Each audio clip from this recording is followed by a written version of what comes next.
So today we had our annual Reese's Senior Bowl played out in Mobile, Alabama, where all the top senior prospects basically go out here and they go through a week of practice under two different coaching staffs. This year it was the Oakland Raiders and the San Francisco 49ers, and they essentially go through a week of practice and then they compete on the next Saturday. So today we had that go on, and it was a really interesting game. But I was most interested in the quarterback group because there were a lot of big-name quarterbacks in this game. So I really want to watch this game, take some notes, and really at the end of it give a power ranking of how I felt each of the quarterbacks performed. Now in this ranking, I'm not ranking all the quarterbacks based on the seasons that they had or how I feel they will be as an NFL prospect. I'm simply just rating them on how I felt they played in this game. So let's get it.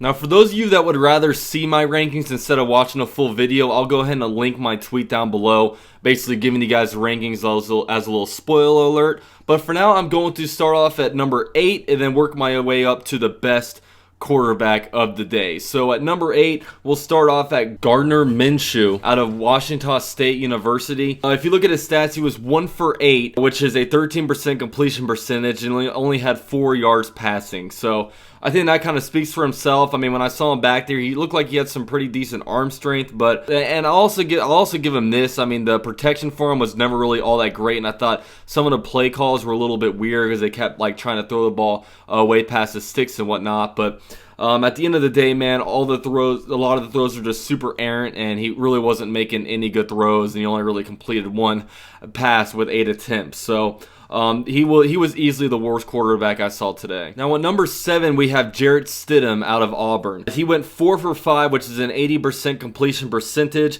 30 yards passing, and he had 2 fumbles, and one of those was a lost fumble. So he looked kind of rough back there. I mean, he was just really conservative. It looked like he was just holding onto the ball for too long.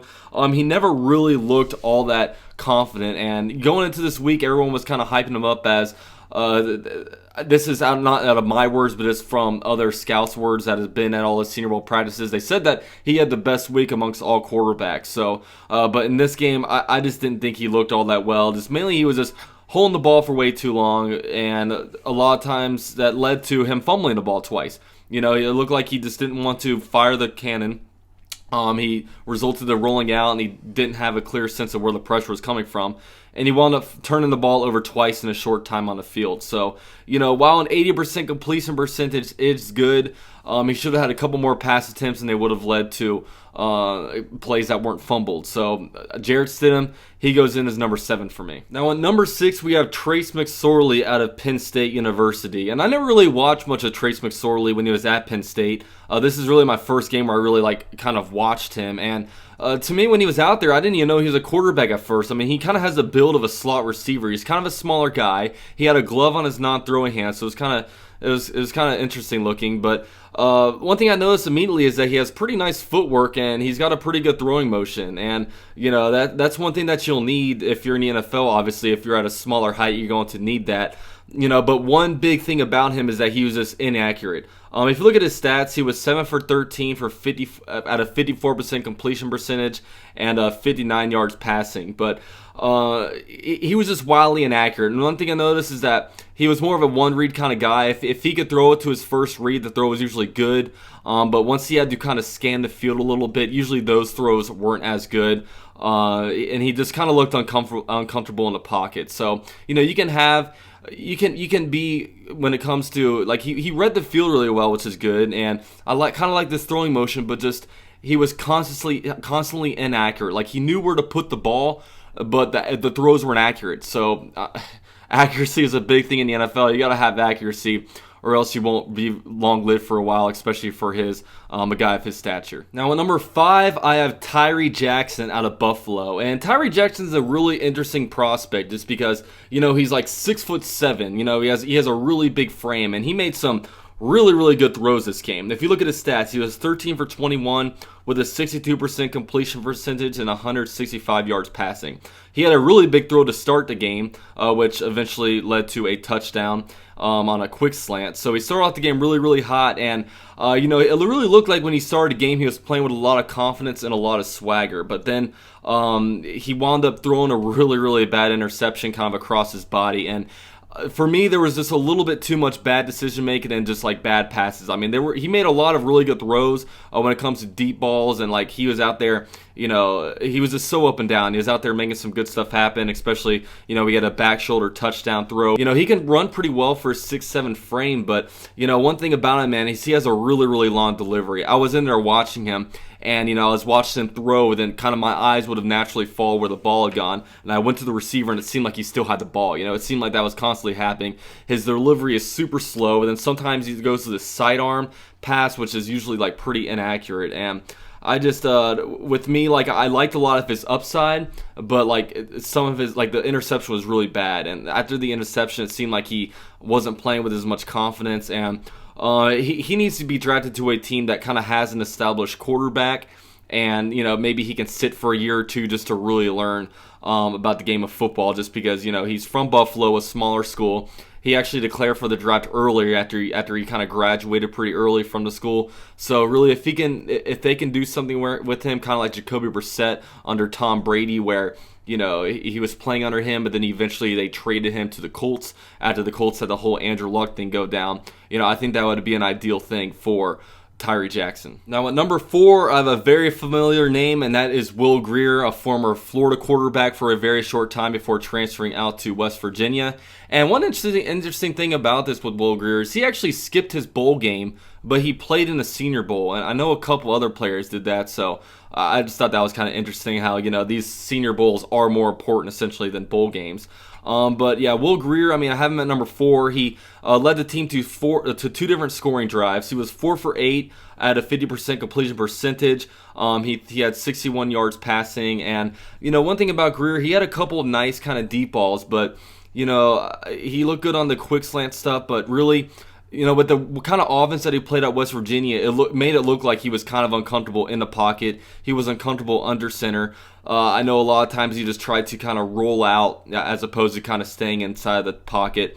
And like it just kind of looked awkward for him this game. I don't know if maybe there was some nerves as being the first quarterback out there, but he kind of showed. I thought he showed some like bad footwork this game. He double clutched one of his throws. He made a couple nice throws, but at the end of the day, I just never felt like he was really all that confident. Especially in the pocket, he was always trying to roll out, and like he's got to be able to fix his footwork. So. That's my kind of main gripe with Will Grier, but it was a really tough decision between Tyree Jackson and Will Grier at number 4, but just because I felt like Will Grier kind of took a little bit better care of the ball, I put him at number 4. Now at number 3, I have Ryan Finley out of NC State. Ryan Finley actually came off of a really, really bad bowl game in the Gator Bowl, Taxslayer Gator Bowl, where he just looked awful. But this game, he looked really well. He looked very, very comfortable in there. He was 7 for 11 for 83 yards, 64% completion percentage. And, he just looked good. The timing and accuracy were on point. He looked like he had really good control of the offense. He ran for a first down when nothing was open, as opposed to kind of rolling out. Like a lot of quarterbacks this game, it seemed like they were just rolling out, just like looking for something to throw to, and just wound up not doing much with it. But he was pretty decisive this game. He looked very, very comfortable in the pocket, one of the most comfortable guys like out there. So Ryan Finley, while he wasn't necessarily sexy, I just I appreciated the taking good care of the ball and just some of the throwing with timing and stuff like that. So all that was pretty good for me. Now at number 2, I have the starting quarterback for the North team, and that is Drew Lock out of Missouri. Drew Lock had a really good game, actually. If you look at his stats, he was 9 for 14, 64% completion percentage, and he was 57 yards passing, and he even should have had a touchdown pass that he kind of threw right in between a cover 2 zone, and he threaded it in there, but the wide receiver dropped an easy one. So but when you looked at him, man, he was really good throwing under pressure. He did a really good job of really scanning the field and finding the best guy to throw to. He was pretty good on the run. He even had like a pretty unorthodox underhanded throw. But yeah, when I looked at it, Drew Lock, I really liked his comfortability. His arm strength definitely showed, and he had full command of the offense. And I do like that out of a Drew Lock. So yeah, that's why I have Drew Lock at number 2. Now at number 1, I have the Senior Bowl MVP, and that is Daniel Jones out of Duke. And it was kind of tough for me between Daniel Jones and Drew Lock, just because I feel like things set up better for Daniel Jones. But at the end of the day, man, he led 2 touchdown drives. He had 1 throwing touchdown. He had 1 rushing touchdown off a zone run play where he did a really good job of reading the defensive end and running it in there. And if you look at his stats, he was 8 for 11 for 115 yards, which leads to a 73% completion percentage, and obviously accounted for 2 touchdown drives, like I just said. And he led the most impressive drive of the game, which was a 10-play, 84-yard drive, which lasted 4 minutes and 40 seconds. So that was really good. And I noticed that he was really, really good on play action. That's where he got his best work done, is like out of the play action. You know, he had 1 throw that was off of a flea flicker, which is really nice. I mean, it went really deep, and I think it was only like a 2-play touchdown drive on that one. So that was really good. He did hold on to the ball a little bit too long to start off the game. I mean, he played a little bit the first half, then continued on to the second half. I know a lot of people weren't very happy with his first half performance, but he definitely did a lot better in the second half of the game, and he just had good control over the offense. He had 1 throw that was overthrown that was almost picked, but I noticed that he threw the ball best when he was in a play action. He threw the ball best in like the middle intermediate part of the field. So Daniel Jones, Senior Bowl MVP, and he definitely impressed. And you know, I really do think that probably the stock of Daniel Jones and Drew Lock went up. I do think that Drew Lock will be picked before Daniel Jones, but I do think both those guys will probably be selected in the first round. So I think those guys definitely help their stock. I don't know if really anybody actually hurts their stock in this thing.